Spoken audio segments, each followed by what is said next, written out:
Okay, so now what we're going to do is we're going to put on our Y-axis carriage that already has our heated build plate that we'd already assembled, and we're going to get that so that it's mounted and lined up here. So first things first, we're going to go ahead and remember that we need the right smooth rods here. And so for this, we're going to use two smooth rods for both the Vision and the Vision Plus that are 15.5 inches long. So for the Vision kit, it will be the medium length smooth rods. For the Vision Plus kit, it will actually be the shortest smooth rods. So what we're going to do for starters is that we had pulled the linear bearings off of our heated build plate here so that we could assemble it.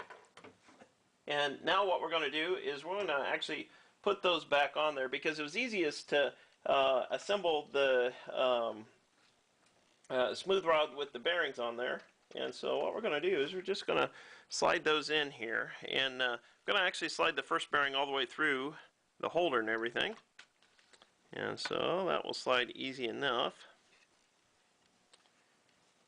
We spread it a little bit. Okay, so we're going to get that to go all the way through, and we're going to go to the second one and slide it through there and leave it. Okay, then we're going to do the same thing to the back one. So we're going to slide it through, and what we want is we want them flush. Again, remember, all these custom-made holders are actually the right length. And so then we're going to take our medium Allen wrench, and we're going to go in here and we're going to tighten those up. So, and once it kind of cinches up a little bit, you don't really need to over tighten these, remember, just because it is plastic. All it's really needing to do is just to hold that. And so we're going to do both of those and get those so they're cinched up. Pretty good. Now let's go ahead and take our other smooth rod. We're going to put these two small smooth rods out of the way. We don't need those yet. Those are for our Z-axis. And we're going to do the same thing with this. So we're going to actually slide that through and get those so that they line up. And spread it and push it through there. And do the same thing. Use the second bearing to actually push the first one through. Works pretty good. And we're going to go back through here. And you got to remember that these smooth rods really are smooth, so they can actually just float all the way through there. So you kind of got to be careful that that doesn't happen. You know, that they still stay there. So, and you can hear they kind of grind a little bit, but that's okay. And eventually, that's not going to matter at all. So we're not going to do too much to that yet. Get these so that they're all squared away, and we use our Allen wrench again. And once we get our Allen wrench in there, tighten those up.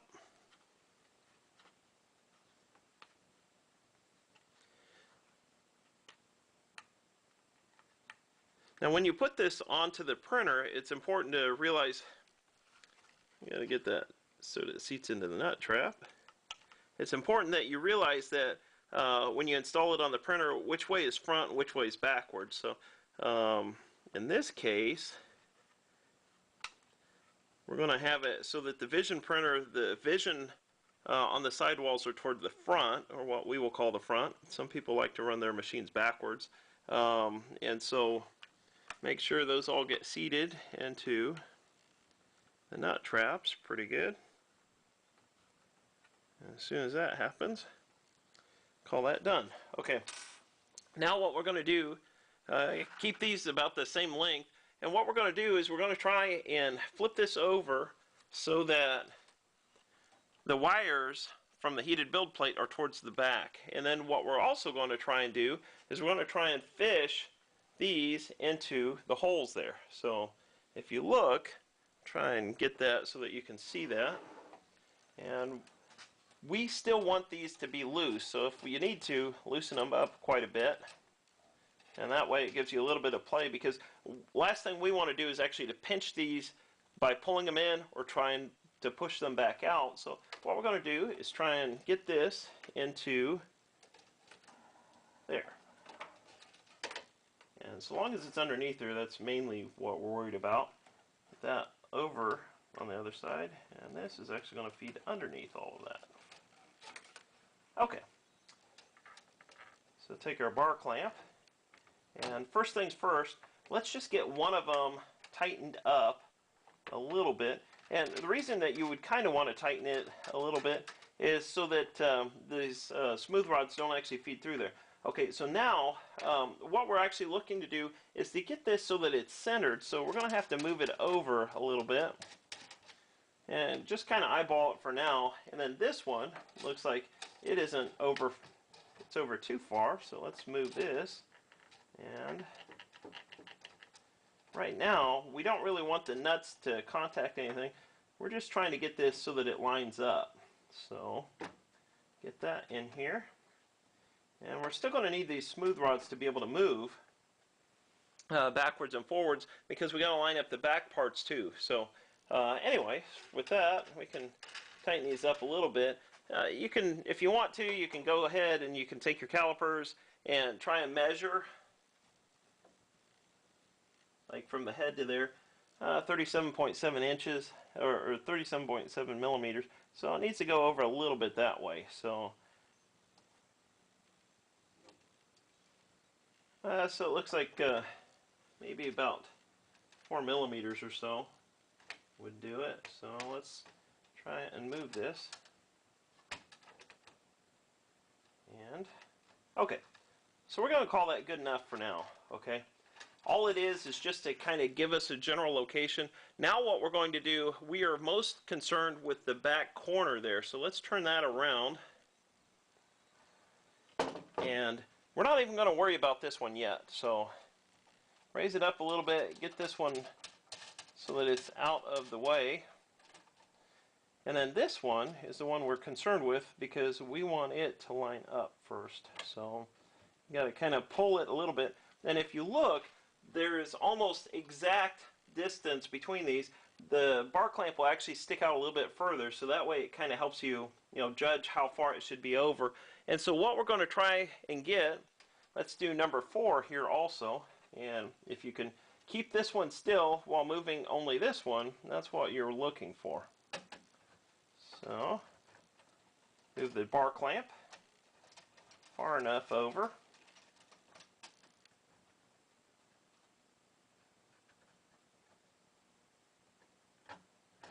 Okay. So now we got a bed on there, but we definitely know that it is not centered to where we want it to be. But for now,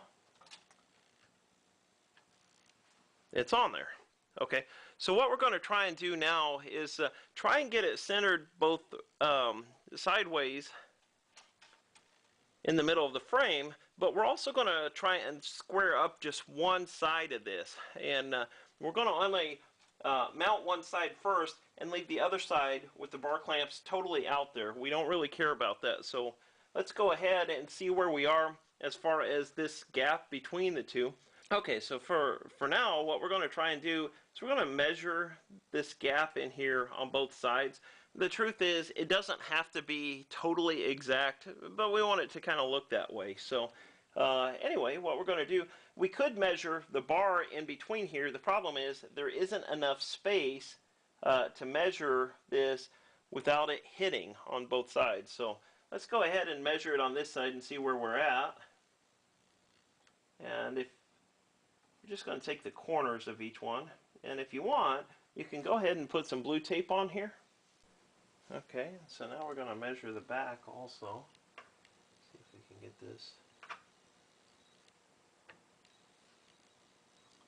close to the same.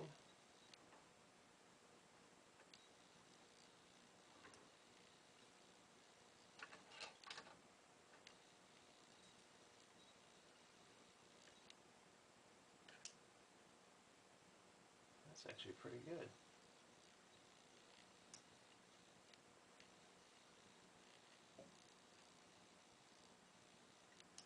Okay, so now what we're going to do is we're going to tighten down only this one side. We're not going to worry about the other side. And what we're going to try to do is, at the same time, we're going to try and tighten down both equally. So when you pull one, twist one way, you twist the other way, about the same amount. So.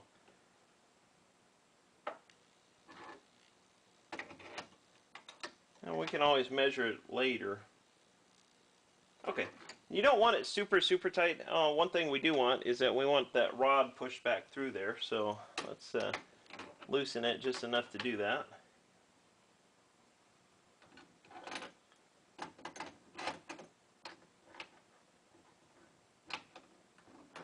Okay, push that rod back through there so they're equal. And retighten them back.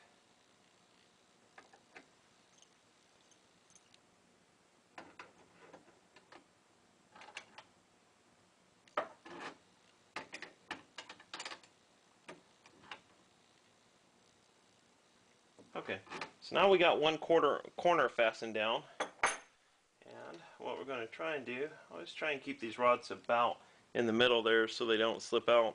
We're going to try and tighten down the back corner.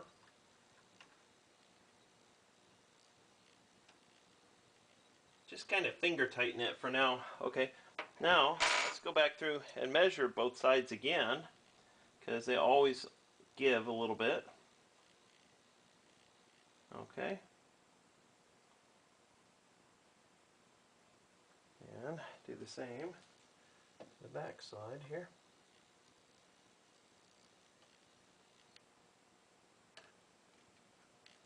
Okay, 0.19 millimeters, that is not bad at all.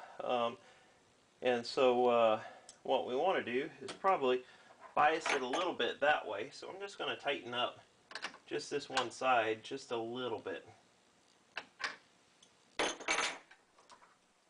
Remeasure it.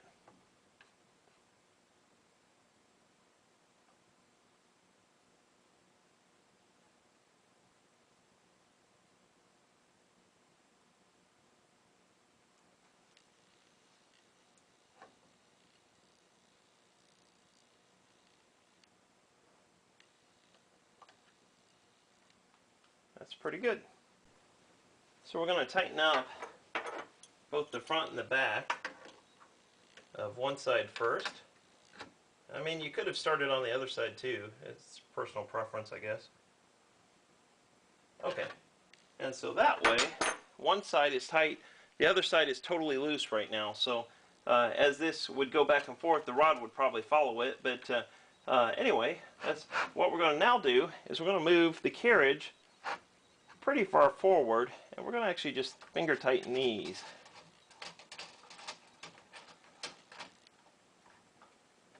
Till they're finger tight.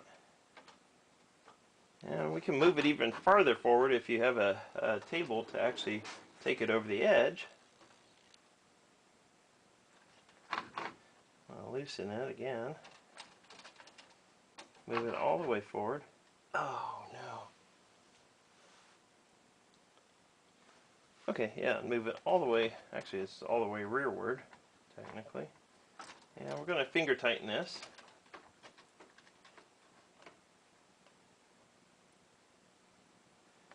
And make sure that that's good.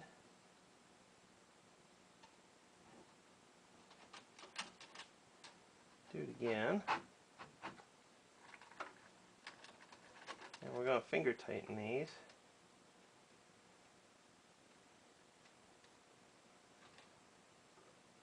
Okay, make sure that still moves. Okay, now we're going to do the same thing, but we're going to turn it all the way the other way. I'll flip this around, make it easier on ourselves. And finger tighten this one corner here. That was loose before. And by finger tighten, I mean we go till we actually hit the stops and then we stop there. Okay. So there is that. And now, make sure it actually freely goes backwards and forward. And they'll grind for a while until we haven't added any oil or anything yet. So that's actually not bad. So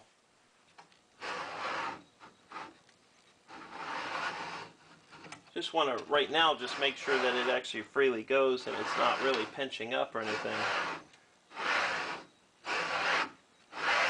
The more it goes backwards and forwards and works its way in, the more it's actually carving little raceways into here. So that's actually a really, really good thing. So, okay, so now what we're going to do, same deal, only this time on the corners, or the other side, is that we're going to take these and we're going to tighten these up and try and twist them about the same amount. So as one would go up a certain amount, the other one would go down.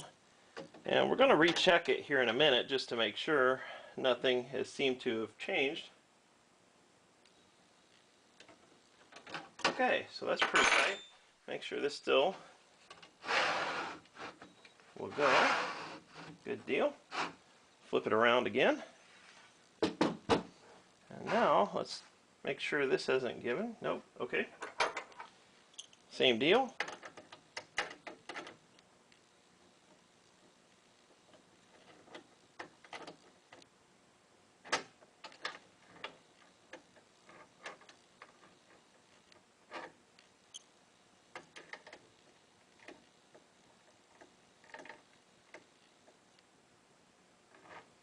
Okay. Make sure that goes. Belt binding up. Yep. Pretty good. Okay, so now we're going to tighten it the rest of the way. And the key is that all four of these are now pretty parallel, but that this will actually move freely. So if you want to, you can actually now put a little bit of oil, just one little dropper worth on here. Personally, I don't do that till later because I kind of want this not to move all over the place until I'm done with it. But there we have a heat bed now on our printer. So now, next up, we're going to route our wiring on there. So let's kind of flip it over a little bit. Be very careful. We don't want to scuff up any of the sidewalls or anything. So if you want to, you can actually put, a cloth or something underneath of it. Just for demonstration, I'm just going to gently turn this over, and we're going to route our wiring.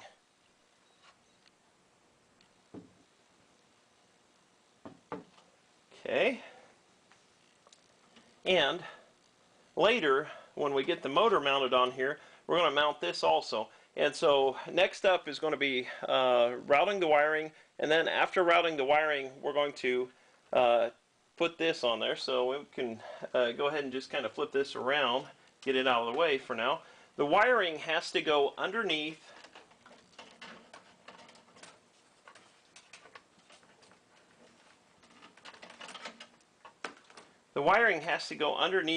and then back this way. And what you want is that you want it so that as it goes all the way down, you don't really give it any more wiring than it really needs to have. And if you wanted to, you could actually have it all the way up here and wire tie it to the top part there. Or you can just leave it and let it go back and forth onto the tabletop. And so what we're going to do is we're just going to kind of like push it down, and we're going to move it to the edge of the table and find out exactly how far it needs to go. Okay, so it's got plenty of wiring there, so we're going to actually just kind of by hand just kind of cinch it up, and then we're going to run it all the way back up and see if it's got enough not to hit this. So it looks like it needs probably just a little bit more there. Okay, so we're going to give it a little bit more, and we're going to let it go again. All the way down. Looks good.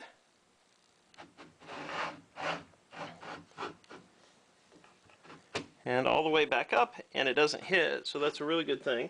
So now what we're going to do is we want this to be about the same distance as that is underneath, so we're just going to move it a little bit, and we're going to put a wire tie there.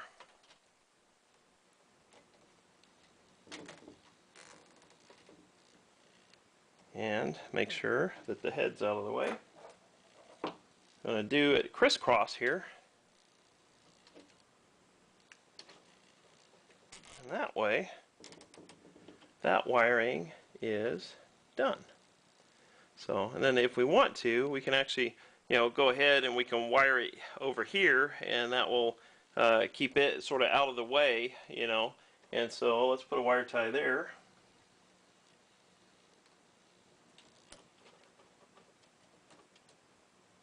And we don't want to really kink the wires. We just want to actually just get them out of the way and keep them so that they don't move unless we want them to move. So we're going to put a couple on there. And you got plenty of wire ties, so you got more than enough to burn on this. And usually I don't really care how long the thermistor wires are, which are the small wires. The power wires, I try and keep them as small as possible, and theoretically that's about where you would want them. So anyway, so there is that, and keeps this out of the way, and keeps it all so that it's squared away. If we wanted to, we could actually put a wire tie up here, you know, but truthfully, you know, it's personal choice more than anything. So you know what, let's go ahead, let's put that on there. So that way it keeps it bunched up out of the way and we don't need to worry about it. So one less thing to catch on anything else. So, and now we go back through, do a little bit of cleanup here, get rid of all the other extra little messy ends, and we don't need to worry about them. Okay, so there's the wiring. Next up, we need to put the motor on here and figure out where that goes, and for the pulley, and we're going to actually wire up, or figure out where we put all of this first belt. So once we get rid of that belt, then we can actually start to figure out where the X-axis belt goes. So there we go.